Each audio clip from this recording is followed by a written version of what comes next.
नमस्कार दोस्तों, स्वागत है आपका हमारे चैनल हिस्ट्री थेरेपी पर। आज हम लोग डिस्कस करने जा रहे हैं 5 जून 2026 की करंट अफेयर्स। तो चलिए शुरू करते हैं। सबसे पहला जो आर्टिकल्स हमारे सामने है वो है सुप्रीम कोर्ट ने न्यायपालिका में आर्टिफिशियल इंटेलिजेंस के उपयोग पर विनियमन जो था उनके मसौदा प्रकाशित किए। तो सबसे पहले यही बोल रहे हैं कि वो 2026 में प्रकाशित किए, मतलब हाल फिलहाल में ही है। तो इसमें प्रावधान क्या क्या है? तो सबसे पहला है कि न्याय तक पहुंच में इससे सुधार करना है, देरी को कम करना है, न्याय मिलने में जो देरी लगती है, और प्रशासनिक दक्षता को बढ़ाना है, ये उसका उद्देश्य हुआ। अब देखिए, इसमें ये बोल रहा है कि आर्टिफिशियल इंटेलिजेंस जो है ना, केवल एक सहायक उपकरण होगा और इसमें व्यक्तियों का सत्यापन अनिवार्य हो जाएगा। मतलब अगर आर्टिफिशियल इंटेलिजेंस ने कोई चीज़ माना है तो एक बार ह्यूमन से भी जांचा जाएगा, उसका सत्यापन किया जाएगा। अच्छा, इसमें कुछ पूर्ण प्रतिबंध भी लगाया गया, जैसे एआई को न्यायिक निर्णय देने से या फिर जमानत देने से, व्यक्ति को पुनः अपराध करने की आशंका का आंकलन करने से, मतलब जो जो बहुत ज़्यादा कोर सब्जेक्ट्स हैं न्यायपालिका की, उनमें अभी भी इनको एआई को इनसे बाहर रखा गया है। लेकिन जो छोटे मोटे काम हैं उन सब में रखा गया है, मतलब एआई का यूज किया जाएगा। उनमें भी व्यक्तियों का सत्यापन अनिवार्य है कि उसमें देखने के लिए कि हाँ, ये कहाँ तक सही जा रहा है और कहाँ तक नहीं, क्योंकि एक नया प्रयोग है। डिजिटल समावेशन इसमें सुनिश्चित किया जाएगा, जिससे होगा क्या, एआई टूल्स के सहारे हम लोग और जल्दी, त्वरित और तीव्र गति से दक्षता के साथ न्याय देने में, मतलब हम लोग इसको आगे ले जा सकेंगे, इसमें प्रगति हो सकेगी। अब देखिए, भारतीय न्यायपालिका में एआई के उपयोग का उदाहरण भी बताया गया है। तो जैसे एआई आधारित ऑटोमेटिक स्पीच रिकॉग्निशन जो कि यूज हुआ जा रहा है अभी। सुवास उच्चतम न्यायालय के निर्णयों का 18 भारतीय भाषाओं में अनुवाद भी करता है। तो याद रखिएगा, सुवास ये जो निर्णय है सुप्रीम कोर्ट के, 18 भारतीय भाषाओं में अनुवाद करता है। फिर है कि मशीन लर्निंग और ऑप्टिकल कैरेक्टर रिकॉग्निशन का उपयोग करने वाले एआई टूल्स ई फाइलिंग की कमियों का स्वतः पता लगाते हैं। फिर रैगीला दस्तावेजों का विश्लेषण करता है। एएसआर श्रुति न्यायिकों की टिप्पणियों को आदेश और निर्णय तैयार करने के उपयोग के लिए टेक्स्ट लेखन में ये परिवर्तित कर देता है डायरेक्ट। तो ये अभी आर्टिफिशियल इंटेलिजेंस का उपयोग हो रहा है न्यायपालिका में। बस एक दो चीज़ याद रखिएगा, दो तीन चीज़ तो है ना, ये मेंस में पॉइंट यूज कर सकते हैं, ज़्यादा इसको नहीं देखना है। नेक्स्ट है, केरल ने 5 लाख करोड़ रुपए से अधिक का कर्ज होने के बाद राज्य की वित्तीय स्थिति पर अभी उन्होंने व्हाइट पेपर जारी किया, श्वेत पत्र। तो सकल राज्य घरेलू उत्पाद का जो अभी कर्ज है उनका 35.5% हो गया है। या वेतन, पेंशन और ब्याज भुगतान जैसे जो प्रतिबद्ध व्यय है, कमिटमेंट एक्सपेंडिचर, उनके राजस्व व्यय का 77% हिस्सा खर्च कर देते हैं। मतलब सोचिए, जो कि पेंशन वगैरह है वही 77% खर्च कर दे रहे हैं। तो ये बहुत, मतलब बुरी बात है एक तरीके से स्टेट के फाइनेंशियल सिस्टम को लेकर।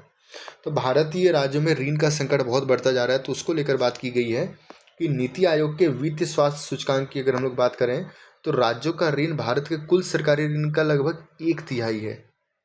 और आरबीआई ने भी कहा है कि मार्च 2024 तक भारतीय राज्यों का जो समेकित राजस्व घाटा है वो बढ़ गया है और ये जीडीपी के 3.3 तक पहुंच गया था मार्च 2024 तक।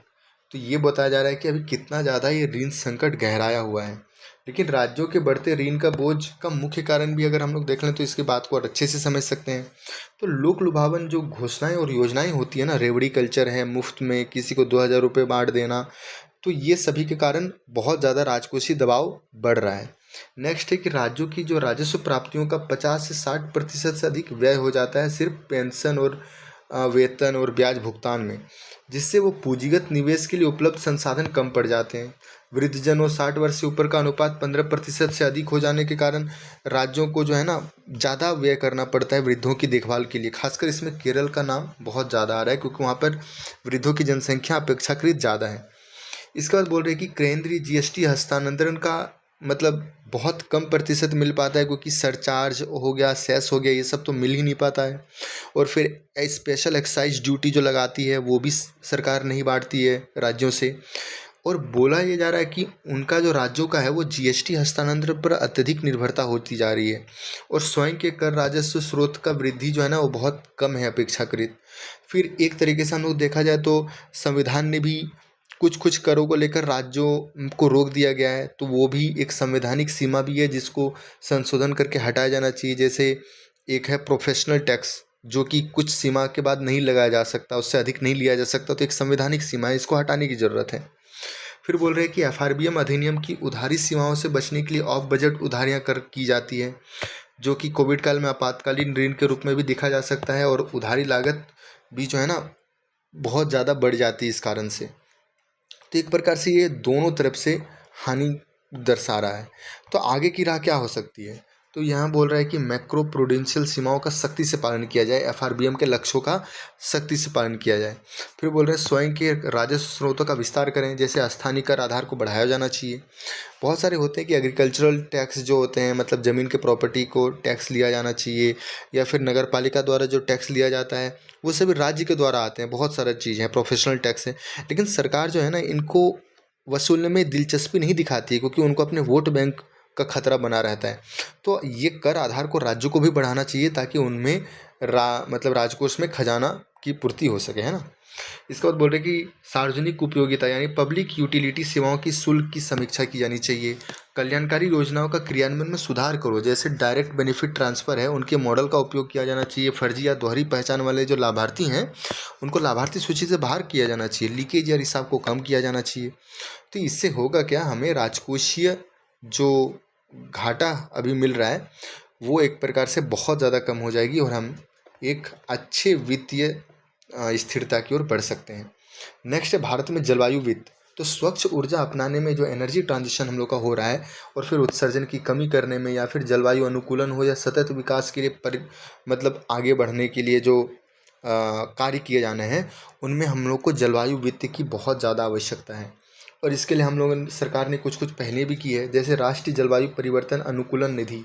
यह प्रभावित जो हो रहे हैं ना, मतलब जलवायु परिवर्तन से प्रतिकूल जो प्रभावित हो रहे हैं, उन राज्यों और संघ शासित क्षेत्रों को जलवायु अनुकूल कार्यों के लिए सहायता प्रदान करती है। कौन? राष्ट्रीय जलवायु परिवर्तन अनुकूलन निधि।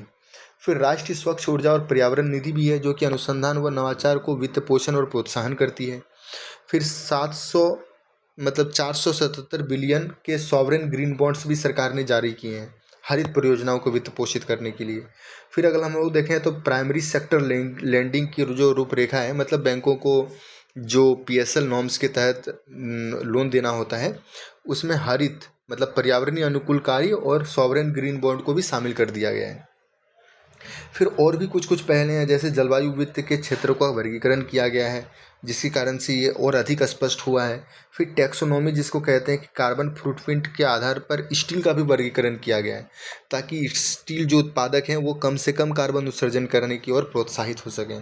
लेकिन अभी भी कुछ चुनौतियां बनी हुई है, जैसे जलवायु वित्त की अभी तो व्यापक कमी है, और अंतर्राष्ट्रीय जलवायु वित्त संबंधी प्रतिबद्धताएं अभी पर्याप्त नहीं हुई है।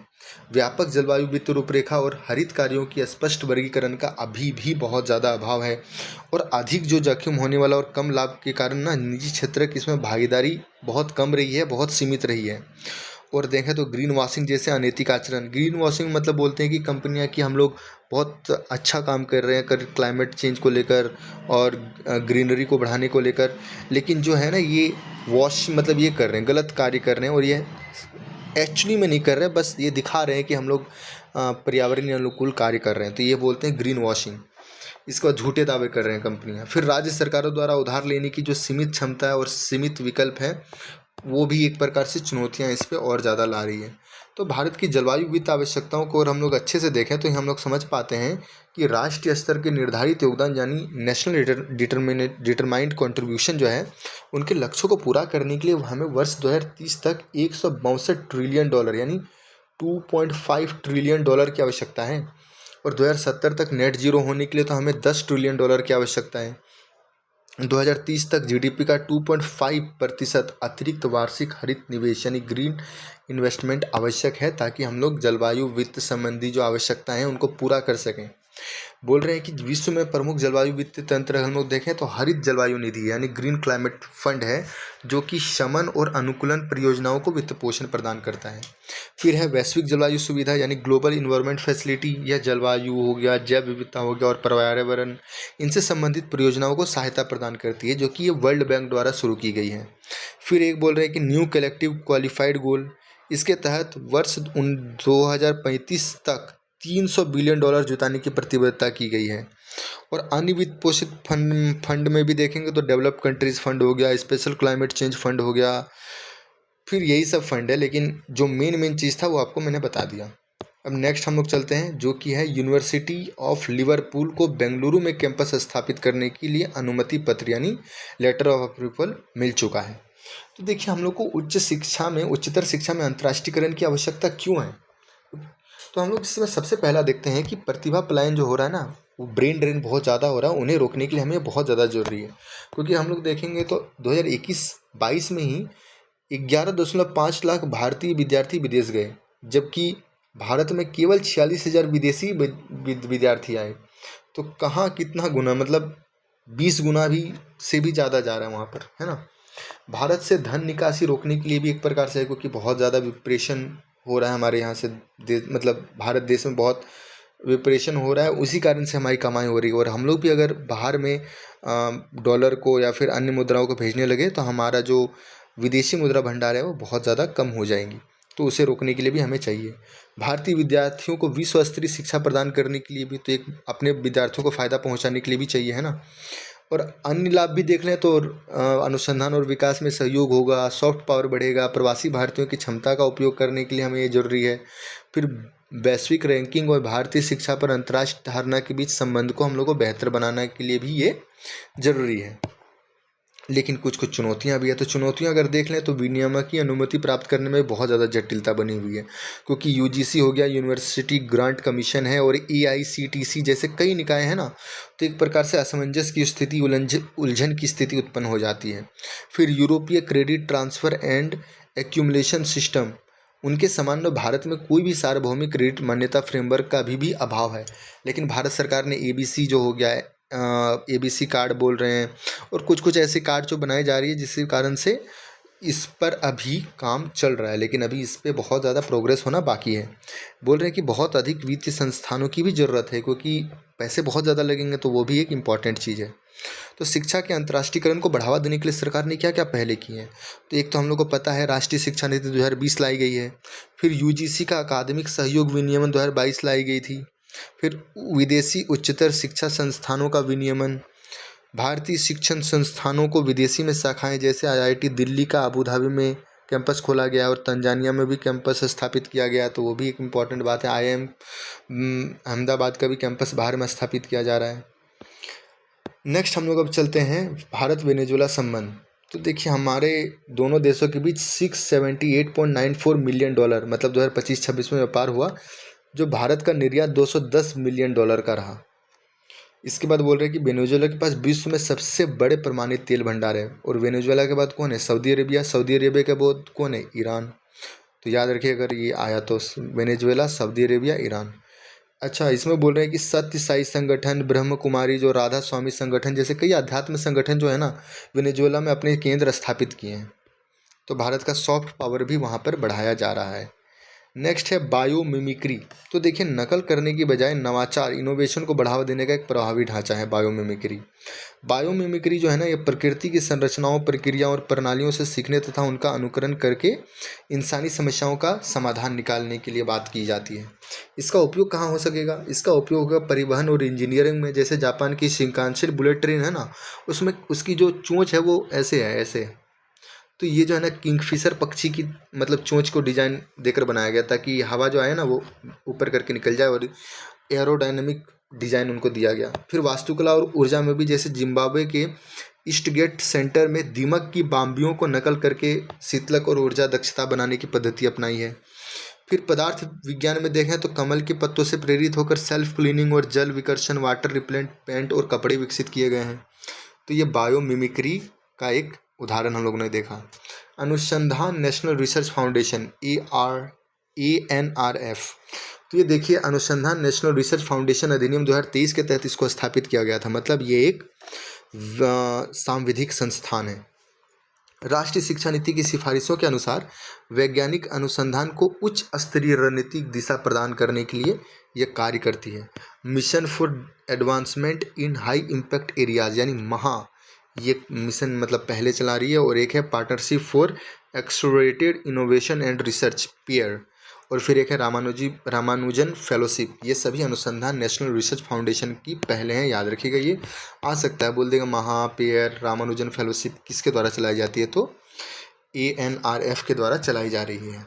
नेक्स्ट खबर है राष्ट्रीय ई गवर्नेंस पुरस्कार। तो देखिए, ई गवर्नेंस पुरस्कार 2026 के लिए कुल 17 परियोजनाओं या पहलों को चयन किया गया है। प्रशासनिक सुधार और लोक से शिकायत विभाग द्वारा 2003 में इसको प्रारंभ किया गया था। और इनमें एक ट्रॉफी मिलता है, एक प्रमाण पत्र मिलता है, और स्वर्ण पुरस्कार विजेताओं के लिए 10 लाख रुपए तक का मतलब राशि प्रदान किया जाता है। नेक्स्ट अगर हम लोग खबर की ओर देखें तो वो है Bharat United kingdom critical minerals global supply chain observatory. इसमें यह बोला गया है कि भारत और United kingdom critical minerals global supply chain observatory को औपचारिक रूप से प्रारंभ कर दिया है। इसकी घोषणा 2025 में ही कर दी गई थी। इसके तहत ना इसका उद्देश्य यह है कि विश्व की अति महत्वपूर्ण खनिज आपूर्ति श्रृंखलाओं की निगरानी करेंगे, उसका विश्लेषण करेंगे, और यह करने के लिए एक डेटा संचालित मंच हम लोग तैयार करेंगे। नेक्स्ट है प्रधानमंत्री कौशल विकास योजना। तो देखिए, इसमें बोला गया है कि लोक लेखा समिति द्वारा कुछ चिंताएं भी जताई गई है, जैसे कौशल की मांग और दिए जा रहे प्रशिक्षणों में असंगति पाई गई है।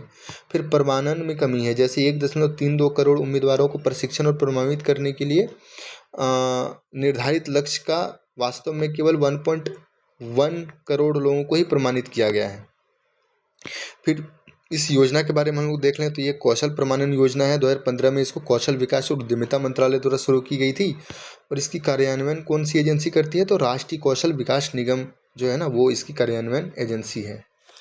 नेक्स्ट है quantum safe algorithm and C safe. तो भारतीय डेटा सुरक्षा परिषद की पहली सी सेफ मान्यता प्राप्त हुई है, जो कि क्वांटम सेफ एल्गोरिदम से संबंधित है। तो सी सेफ यानी cryptographic security assessment and functional evaluation, यह भारत का पहला स्वतंत्र क्रिप्टोग्राफिक मूल्यांकन कार्यक्रम है, जिसे DSCI द्वारा बनाया गया है। इससे क्रिप्टोग्राफिक संप्रभुता मिलती है, जो कि यह मतलब हमारे महत्वपूर्ण अवसंरचनाओं को भारत पर निर्भरता जो है ना, विदेशी निर्भरता जो है भारत की कम करता है इसको लेकर।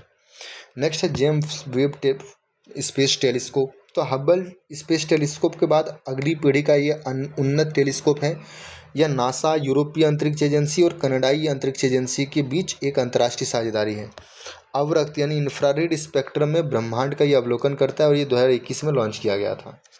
सिंधु जल संधि की और हम लोग देखें तो पहलगाम आतंकवादी हमले के बाद भारत ने क्या कर दिया, इसको निलंबित कर दिया है। सिंधु जल संधि जो थी वो 1960 में विश्व बैंक की मध्यस्थता से शुरू की गई थी। सतलज हो गया, ब्यास हो गया, रावी जो पूर्व की नदियाँ, ये 3 नदियाँ, और सिंधु, झेलम और चिनाब जो कि पश्चिमी नदियाँ हैं, इन सभी के बीच बंटवारा किया गया था, जिसमें भारत को पूर्वी नदियों का जल बिना किसी भी प्रतिबंध का उपयोग कर सकता था, सतलुज, ब्यास और रावी का, जबकि पाकिस्तान सिंधु, झेलम और चिनाब यानी पश्चिमी नदियों का कर सकता था। और विवाद को सुलझाने का एक त्रिस्तरीय तंत्र था, जिसमें सबसे पहला था अस्थाई सिंधु आयोग, फिर था एक तटस्थ विश्लेषज्ञ, और लास्ट में था मध्यस्थता न्यायालय। तो अभी पाकिस्तान मध्यस्थता न्यायालय में जाके बोल रहा है कि मदद किया जाए मेरी। अब देखिए, जिम्बाब्वे की राजधानी कहाँ है? हरारे। तो जिम्बाब्वे देख लेते हैं, ये अफ्रीका का एक कंट्री है। यह अफ्रीका का एक स्थलबद्ध यानी लैंडलॉक देश है। यहाँ पर वेल्ड घास के मैदान पाए जाते हैं, जो कि एक उष्णकटिबंधीय सवाना है, वुडलैंड उष्णकटिबंधीय सवाना। इसकी नदियाँ देखें तो जाम्बेजी, लिम्पोपो, साबी। झीलें देखें तो लेक करीबा, जाम्बिया जिम्बाब्वे सीमा पर है, जो कि यहाँ पर हम लोग देख भी सकते हैं, लेक करीबा, ये देखिए यहाँ पर है। इसको बोलने की, यहाँ जल की मात्रा की दृष्टि से ना, यह विश्व की सबसे बड़ी कृत्रिम और जलाशय है, कृत्रिम झील और जलाशय है ये वाली। तो नाम क्या है? लेक करीबा। यहाँ पर एक डैम है, उसी के माध्यम से ये बना है, वो करीबा डैम है, ये ध्यान रखिएगा, करीबा डैम, करीबा झील। इसकी सबसे ऊंची चोटी माउंट इन्यानगी है, इसे ज़्यादा इंपॉर्टेंट है नहीं, बस लेक करीबा याद रखिएगा। तो चलिए, आज की करंट अफेयर्स यहीं तक थी। आपसे मिलते हैं अगले करंट अफेयर्स वीडियो पर, तब तक ध्यान रखिएगा। नमस्कार।